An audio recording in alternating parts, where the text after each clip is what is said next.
The Shoemaker and the Devil by Anton Chekhov. It was Christmas Eve. Mary had long been snoring on the stove. All the paraffin in the little lamp had burnt out, but Fyodor Nilov still sat at work. He would long ago have flung aside his work and gone out into the street, but a customer from Kolokolny Lane, who had a fortnight before ordered some boots, had been in the previous day, had abused him roundly, and had ordered him to finish the boots at once before the morning service.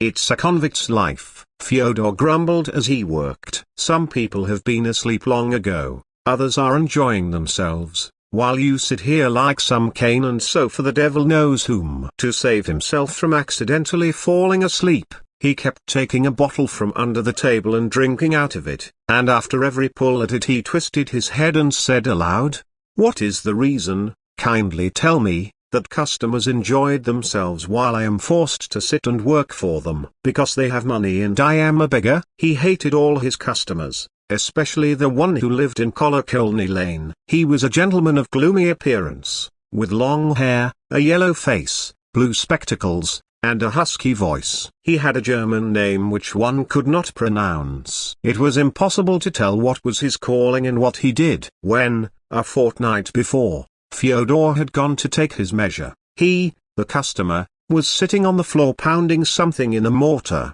Before Fyodor had time to say good morning, the contents of the mortar suddenly flared up and burned with a bright red flame. There was a stink of sulfur and burnt feathers, and the room was filled with a thick pink smoke, so that Fyodor sneezed 5 times, and as he returned home afterwards, he thought, anyone who feared God would not have anything to do with things like that.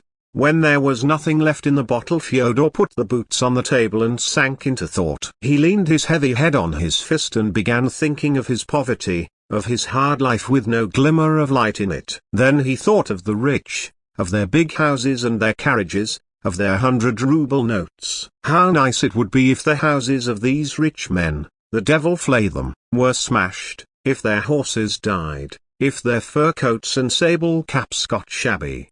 How splendid it would be if the rich, little by little, changed into beggars having nothing, and he, a poor shoemaker, were to become rich, and were to lord it over some other poor shoemaker on Christmas Eve. Dreaming like this, Fyodor suddenly thought of his work, and opened his eyes. Years ago, he thought, looking at the boots, the job has been finished ever so long ago, and I go on sitting here. I must take the boots to the gentleman. He wrapped up the work in a red handkerchief, put on his things, and went out into the street. A fine hard snow was falling, pricking the face as though with needles. It was cold, slippery, dark, the gas lamps burned dimly, and for some reason there was a smell of paraffin in the street, so that Fyodor coughed and cleared his throat. Rich men were driving to and fro on the road, and every rich man had a ham and a bottle of vodka in his hands. Rich young ladies peeped at Fyodor out of the carriages and sledges, put out their tongues and shouted, laughing, "Beggar, beggar!" Students, officers, and merchants walked behind Fyodor, jeering at him and crying, "Drunkard, drunkard, infidel cobbler, soul of a bootleg, beggar." All this was insulting, but Fyodor held his tongue and only spat in disgust. But when Kuzma Lebyodkin from Warsaw, a master bootmaker, met him and said, "I've married a rich woman and I have men working under me, while you are a beggar and have nothing to eat," Fyodor could not refrain from running after him. He pursued him till he found himself in Kolokolny Lane. His customer lived in the 4th house from the corner on a very top floor. To reach him one had to go through a long, dark courtyard, and then to climb up a very high slippery staircase which tottered under one's feet. When Fyodor went into him, he was sitting on the floor pounding something in a mortar, just as he had been the fortnight before. "Your honor, I have brought your boots," said Fyodor sullenly. The customer got up and began trying on the boots in silence. Desiring to help him, Fyodor went down on one knee and pulled off his old boot, but at once jumped up and staggered towards the door in horror. The customer had not a foot, but a hoof like a horse's. "Aha!" thought Fyodor years ago. The first thing should have been to cross himself, then to leave everything and run downstairs. But he immediately reflected that he was meeting a devil for the first and probably the last time, and not to take advantage of his services would be foolish. He controlled himself and determined to try his luck. Clasping his hands behind him to avoid making the sign of the cross, he coughed respectfully and began, "They say that there is nothing on earth more evil and impure than the devil, but I am of the opinion, Your Honor, that the devil is highly educated. He has, excuse my saying it, hoofs and a tail behind, but he has more brains than many a student." "I like you for what you say," said the devil, flattered. "Thank you, shoemaker. What do you want?" And without loss of time the shoemaker began complaining of his lot. He began by saying that from his childhood up he had envied the rich. He had always resented it that all people did not live alike in big houses and drive with good horses. Why, he asked, was he poor? How was he worse than Kuzma Lebiodkin from Warsaw, who had his own house, and whose wife wore a hat? He had the same sort of nose, the same hands, feet, head, and back, as the rich, and so why was he forced to work when others were enjoying themselves? Why was he married to Maria and not to a lady smelling of scent? He had often seen beautiful young ladies in the houses of rich customers, but they either took no notice of him whatever, or else sometimes laughed and whispered to each other, "What a red nose that shoemaker has." It was true that Maria was a good, kind, hard-working woman, but she was not educated. Her hand was heavy and hit hard, and if one had occasion to speak of politics or anything intellectual before her, she would put her spoke in and talk the most awful nonsense. "What do you want, then?" his customer interrupted him. "I beg you, Your Honor Satan Ivanitch, to be graciously pleased to make me a rich man." "Certainly. Only for that you must give me up your soul." "Before the cocks crow, go and sign on this paper here that you give me up your soul." "Your Honor," said Fyodor politely, "when you ordered a pair of boots from me I did not ask for the money in advance. One has first to carry out the order and then ask for payment." "Oh, very well." The customer assented. A bright flame suddenly flared up in the mortar, a pink thick smoke came puffing out, and there was a smell of burnt feathers and sulfur. When the smoke had subsided, Fyodor rubbed his eyes and saw that he was no longer Fyodor, no longer a shoemaker, but quite a different man, wearing a waistcoat and a watch chain, in a new pair of trousers, and that he was sitting in an armchair at a big table. 2 footmen were handing him dishes, bowing low and saying, "Kindly eat, Your Honor, and may it do you good." "What wealth!" The footman handed him a big piece of roast mutton and a dish of cucumbers, and then brought in a frying pan of roast goose, and a little afterwards boiled pork with horseradish cream. And how dignified, how genteel it all was. Fyodor ate, and before each dish drank a big glass of excellent vodka, like some general or some count. After the pork he was handed some boiled grain moistened with goose fat, then an omelette with bacon fat, then fried liver, and he went on eating and was delighted. What more? They served, too, a pie with onion and steamed turnip with kvass. How is it the gentry don't burst with such meals? He thought. In conclusion they handed him a big pot of honey. After dinner the devil appeared in blue spectacles and asked with a low bow, "Are you satisfied with your dinner, Fyodor Pantlich?" But Fyodor could not answer one word, he was so stuffed after his dinner. The feeling of repletion was unpleasant, oppressive, and to distract his thoughts he looked at the boot on his left foot. "For a boot like that I used not to take less than 7.5 rubles. What shoemaker made it?"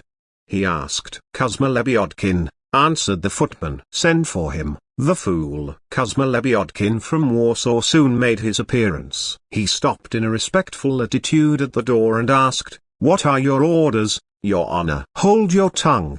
cried Fyodor, and stamped his foot. "Don't dare to argue. Remember your place as a cobbler." "Blockhead. You don't know how to make boots. I'll beat your ugly phiz to a jelly." "Why have you come?" "For money." "What money?" "Be off." "Come on Saturday." "Boy, give him a cuff." But he at once recalled what a life the customers used to lead him, too, and he felt heavy at heart, and to distract his attention he took a fat pocket-book out of his pocket and began counting his money. There was a great deal of money, but Fyodor wanted more still. The devil in the blue spectacles brought him another notebook fatter still, but he wanted even more, and the more he counted it, the more discontented he became. In the evening the evil one brought him a full-bosomed lady in a red dress, and said that this was his new wife. He spent the whole evening kissing her and eating gingerbreads, and at night he went to bed on a soft, downy feather bed, turned from side to side, and could not go to sleep. He felt uncanny. "We have a great deal of money," he said to his wife. "We must look out or thieves will be breaking in. You had better go and look with a candle." He did not sleep all night, and kept getting up to see if his box was all right. In the morning he had to go to church to matins. In church the same honor is done to rich and poor alike. When Fyodor was poor he used to pray in church like this: "God, forgive me, a sinner." He said the same thing now though he had become rich. What difference was there? And after death Fyodor rich would not be buried in gold, not in diamonds, but in the same black earth as the poorest beggar. Fyodor would burn in the same fire as cobblers. Fyodor resented all this, and, too, he felt weighed down all over by his dinner, and instead of prayer he had all sorts of thoughts in his head about his box of money, about thieves, about his battered, ruined soul. He came out of church in a bad temper. To drive away his unpleasant thoughts as he had often done before, he struck up a song at the top of his voice. But as soon as he began a policeman ran up and said, with his fingers to the peak of his cap, "Your Honor, gentlefolk must not sing in the street. You are not a shoemaker." Fyodor leaned his back against a fence and fell to thinking, what could he do to amuse himself? "Your Honor," a porter shouted to him, "don't lean against the fence, you will spoil your fur coat." Fyodor went into a shop and bought himself the very best concertina, then went out into the street playing it. Everybody pointed at him and laughed. And a gentleman, too, the cabman jeered at him like some cobbler. Is it the proper thing for gentlefolk to be disorderly in the street? A policeman said to him, "You had better go into a tavern." "Your Honor, give us a trifle, for Christ's sake," the beggars wailed, surrounding Fyodor on all sides. In earlier days when he was a shoemaker the beggars took no notice of him, now they wouldn't let him pass. And at home his new wife, the lady, was waiting for him, dressed in a green blouse and a red skirt. He meant to be attentive to her, and had just lifted his arm to give her a good clout on the back, but she said angrily, "Peasant, ignorant lout, you don't know how to behave with ladies. If you love me you will kiss my hand. I don't allow you to beat me." This is a blasted existence, thought Fyodor. People do lead a life. You mustn't sing, you mustn't play the concertina, you mustn't have a lark with a lady. Foo. He had no sooner sat down to tea with the lady when the evil spirit in the blue spectacles appeared and said, "Come, Fyodor Pantlich, I have performed my part of the bargain. Now sign your paper and come along with me." And he dragged Fyodor to hell, straight to the furnace, and devils flew up from all directions and shouted, "Fool, blockhead, ass." There was a fearful smell of paraffin in hell, enough to suffocate one. And suddenly it all vanished. Fyodor opened his eyes and saw his table, the boots, and the tin lamp. The lamp glass was black, and from the faint light on the wick came clouds of stinking smoke as from a chimney. Near the table stood the customer in the blue spectacles, shouting angrily, "Fool, blockhead, ass, I'll give you a lesson, you scoundrel. You took the order a fortnight ago and the boots aren't ready yet. Do you suppose I want to come traipsing round here half a dozen times a day for my boots? You wretch!